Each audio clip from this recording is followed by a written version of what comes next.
Hello বন্ধুরা, welcome to my new blog.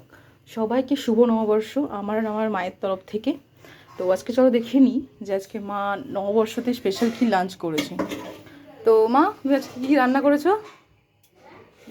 প্রতিদিনের মতনই গরম গরম সাদা ভাত হয়েছে।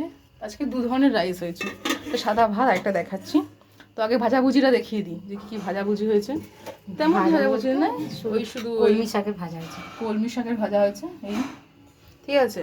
আর কালকে কিছু মাছ ছিল, ওগুলো তো মা হচ্ছে একটু লেবু আর সর্ষে দিয়ে করেছে, টক টক মতো করে দিয়েছে, তাহলে ওটা কিছু ভালো লাগে। কালকে বাসি মাছ তো তাই। আচ্ছা মা, আজকের স্পেশাল মেনুটা দেখাও। মেনুটা স্পেশাল মেনু হচ্ছে এই যেখানে আছে ফ্রাইড রাইস। আজকে সিম্পল, বেশি সবজি তো এখন বাজারে, যেহেতু গরমকালে বেশি সবজি থাকে না, এই সিম্পল হচ্ছে শুধু গাজর আর ক্যাপসিকাম দিয়ে হালকা মিষ্টির মধ্যে, যেহেতু বাবা বেশি মিষ্টি খায় না বাবা, তো ওই জন্য হালকা মিষ্টির মধ্যেই ফ্রাইড রাইসটা বানানো হয়েছে। আচ্ছা, আর এর সাথে আছে ফ্রাইড রাইসের সাথে যেটা মাস্ট সবার পছন্দ মেনলি হয়, সেটা হচ্ছে চিলি চিকেন। তো ফ্রাইড রাইসের সাথেই চিলি চিকেনটা আছে, ক্যাপসিকাম আর পেঁয়াজ দিয়ে চিলি চিকেনটা বানিয়েছি।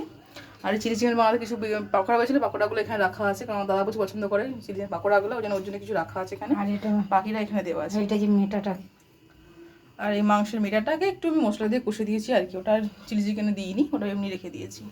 আচ্ছা, আর এখানে আছে সাদা ভাতের জন্য, সাদা ভাতের জন্য বা ফ্রাইড রাইসের জন্য অবভিয়াসলি এখানে হচ্ছে যে মাটন কষা।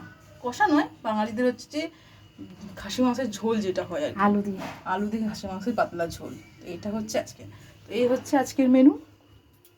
তো ভালো লাগলে প্লিজ লাইক, শেয়ার, সাবস্ক্রাইব। মা, শুভ নববর্ষ বলে দাও সবাইকে।